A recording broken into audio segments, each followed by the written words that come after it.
तो चलिए आइए अब हम लोग पढ़ते हैं resources required for successful e business implementation. E व्यवसाय को सफलतापूर्वक लागू करने के लिए आवश्यक संसाधन। Following resources are required for successful e business implementation. E व्यवसाय को सफलतापूर्वक लागू करने के लिए निम्न साधनों की आवश्यकता होती है। तो आप देखिए, हम लोग यहाँ पे पढ़ेंगे कि जो इलेक्ट्रॉनिक बिजनेस होता है वो कैसे चलाया जाता है, क्या क्या चीज़ें होती हैं जिनको अब हम लोग पे ध्यान देना चाहिए और उन चीज़ों को किस तरह से इस्तेमाल करना है वो भी हम लोग देखेंगे। सबसे पहला, a website. A business must develop a website to effectively communicate with its customers. Detailed information of the enterprise should be provided on the website. Necessary pictures should also be posted on the website. Website व्यवसाय को अपने ग्राहकों से प्रभावपूर्ण संवाद के लिए एक website विकसित करनी होती है। इस वेबसाइट पर विस्तृत विवरण दिया जाता है। वेबसाइट पर आवश्यक चित्र भी पोस्ट किए जाते हैं। अब ये वेबसाइट होता क्या है, मान लीजिए www.amazon.in, तो ये क्या हुआ, ये एक वेबसाइट हुआ। अब यहाँ .in की जगह .com भी हो सकता है। Technically qualified workforce. E business can be successful only with a well trained workforce. The workers should be capable to handle easily the new trends in computers. Sales department staff should be trained to handle sales inquiries, processing orders and ensuring prompt delivery. तकनीकी योग्यता प्राप्त कर्मचारी। ई व्यवसाय भली प्रकार से प्रशिक्षित कर्मचारियों के होने पर ही सफल हो पाता है। यह कर्मचारी कंप्यूटर्स में नए बदलावों को भली भांति प्रयोग करने में सक्षम होने चाहिए। विक्रय विभाग के कर्मचारियों को बिक्री संबंधी पूछताछ, आदेशों के प्रक्रियन तथा तुरंत आपूर्ति को सुनिश्चित करने के लिए प्रशिक्षित किया जाना चाहिए। Adequate computers. The business enterprise must own computers with adequate speed and memory to handle the expected volume of business. Business concerns must have the necessary Internet Service Provider (ISP) and Application Server Provider (ASP) server and portals and email facilities. अच्छे computer. व्यावसायिक उद्यम के पास पर्याप्त गति एवं स्मरण शक्ति वाले कंप्यूटर होने चाहिए जो व्यवसाय की संभावित मात्रा का सामना कर सके। व्यावसायिक इकाइयों के पास आवश्यक इंटरनेट सर्विस प्रदाता (ISP) एवं एप्लीकेशन सर्विस प्रदाता (ASP) सर्विस एवं पोर्टल एवं ईमेल की सुविधा होना अनिवार्य है। Next, effective telecommunication system. प्रभावी दूरसंचार प्रणाली। Good telephone lines with high quality voice calls must be there to make e-business effective. Business firms will be badly affected if the telephone lines get disconnected frequently. प्रभावी दूरसंचार प्रणाली।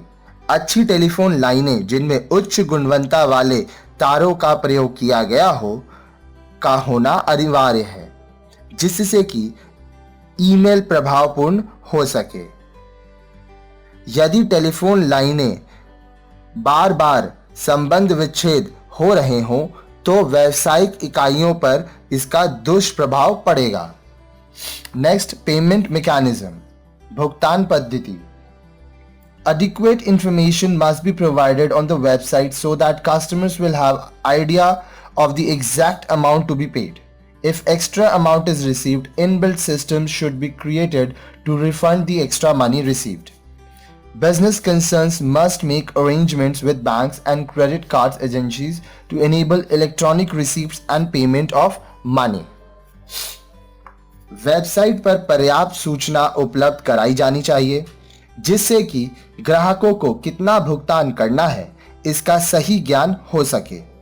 अतिरिक्त राशि के प्राप्त होने पर इसको वापस किया जा सके। इसके लिए अंतर्निर्मित प्रणाली विकसित की जानी चाहिए।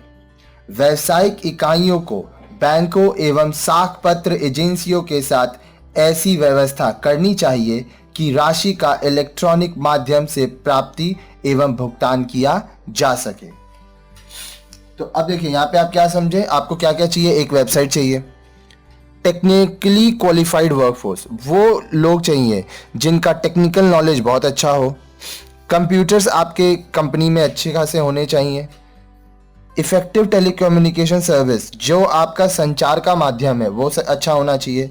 फिर जो सबसे महत्वपूर्ण है, पेमेंट मैकेनिज्म, किस तरह से आप पैसा लेंगे, क्या जरिया होगा, अगर ज़्यादा पैसा आ गया तो क्या करना है, ये सब कुछ सही तरीके से होगा तो ही आपका ई बिजनेस सक्सेसफुल होगा। अब चलिए हम लोग देखते हैं payment mechanism of online transaction. जो हम लोग ऑनलाइन ट्रांजैक्शन करते हैं, ऑनलाइन खरीद बिक्री, उसमें पेमेंट कैसे हो। ऑनलाइन लेन देनों का भुगतान तंत्र या पद्धति। सबसे पहला, finding the seller. Buyer will go through the website of the seller. Online shopping buyer has to register with online seller by filling up a registration form. Registration means buyer will create an account with online seller by providing a password. विक्रेता को धन उपलब्ध कराना। Online खरीदारी से पूर्व क्रेता विक्रेता की वेबसाइट पर जाएगा। इसके पूर्व वह ऑनलाइन विक्रेता के पास पंजीयन के लिए एक फॉर्म भरेगा। पंजीयन से अभिप्राय है कि क्रेता ऑनलाइन विक्रेता के पास अपना पासवर्ड देकर खाता खुलवाएगा। पंजीयन करना मतलब रजिस्ट्रेशन करना। Selection of the products. Buyers select the products after comparing prices and quality offered by other sellers. उत्पादों का चयन, क्रेता अन्य विक्रेताओं के मूल्य एवं गुणवत्ता से तुलना कर उत्पाद का चयन करेगा। Next, placing an order. While browsing the website, the buyer drops the item selected in his shopping cart. Shopping cart is an online record of the items picked up by the buyer while browsing the website. आदेश देना। Website पर browsing करते समय क्रेता का मतलब होता है buyer, खरीदार, चयन किए गए माल को क्रय कार्ट में रख लेगा। क्रय कार्ट उन वस्तुओं का एक ऑनलाइन अभिलेखन है जिनका क्रेता वेबसाइट से ब्राउजिंग कर चुका है। कहने का मतलब, जब ऑनलाइन अपने शॉपिंग करते हैं तो मान लीजिए आपको 5 प्रोडक्ट समझ में आया, तो पांचों प्रोडक्ट एक पेज पे तो रहता नहीं है। आपको जो जो प्रोडक्ट समझते आएगा वो प्रोडक्ट पे आप ऐड टू कार्ट या बाई नाउ में आप क्लिक करोगे, वो एक जगह पे जमा होते जाएगा। जिस तरह से आप बिग बाजार जाते हो तो आपको एक कार्ट दिया जाता है, एक ट्रॉली दिया जाता है, उसमें आपको जो जो सामान अच्छा लग रहा है लेना है वो आप इकट्ठा करते जाते हो। वैसा ही होता है आपका shopping cart. Next, payment mechanism. Payment for the purchases through online shopping may be done in any of the following veg. भुगतान विधि। ऑनलाइन क्रय का भुगतान निम्न में से किसी भी तरह से किया जा सकता है। तो क्या क्या तरीका है। सबसे पहला, cash on delivery, COD। The payment for goods order online may be made in cash at the time of physical delivery of goods. Delivery का मतलब होता है सुपुर्दगी। सुपुर्दगी पर नकद। ऑनलाइन आदेश पर माल का भुगतान वस्तुओं की भौतिक रूप से सुपुर्दगी पर नगद किया जा सकता है। कहने का मतलब, आप ऑनलाइन कुछ ऑर्डर किए, जब वो प्रोडक्ट आपके घर पे आ जाएगा, डिलीवरी हो जाएगा, तब आप उसका भुगतान कर सकते हैं। Cheque. The buyer may send a cheque to the online vendor. The delivery of goods is based upon the realisation of the cheque. Cheque. क्रेता ऑनलाइन विक्रेता को चेक भेज सकता है। चेक की राशि की वसूली के बाद वस्तुओं की सुपुर्दगी कर दी जाती है। सुपुर्दगी का मतलब होता है delivery. Next, net banking transfer. Buyer may transfer the amount for the agreed price of the transaction to the account of the online vendor. Net banking हस्तांतरण। क्रेता लेन देन में तय मूल्य की राशि का हस्तांतरण विक्रेता को ऑनलाइन कर सकता है। Next, credit or debit card. In case of credit card, the buyer can make purchases on credit, issuing bank transfer the amount involved in the transaction to the credit of the seller and debit the buyer's account. The debit card allows purchases up to the specified amount, that is, buying in his account. Available balance. जमा card या नाम card. जमा card के होने पर क्रेता खरीदार वस्तुओं का उधार क्रय कर सकता है. जारीकर्ता बैंक लेन देन की राशि को विक्रेता के जमा में हस्तांतरित कर देता है तथा क्रेता के खाते को नामित कर देता है. नाम कार्ड द्वारा खाते में जमा राशि तक क्रय किया जा सकता है. हम लोग आगे पढ़ चुके हैं क्रेडिट कार्ड और डेबिट कार्ड के बारे में. एक बार फिर से समझिए. देखिए, मान लीजिए आपके अकाउंट में 10,000 रुपए है, आपके पास है डेबिट कार्ड, तो आप मैक्सिमम 10,000 तक का ही शॉपिंग कर सकते हैं. आप 10,000 तक का ही एटीएम से पैसा निकाल सकते हैं. अब मान लीजिए आपके पास 10,000 अकाउंट में है और आपका क्रेडिट लिमिट है 20,000.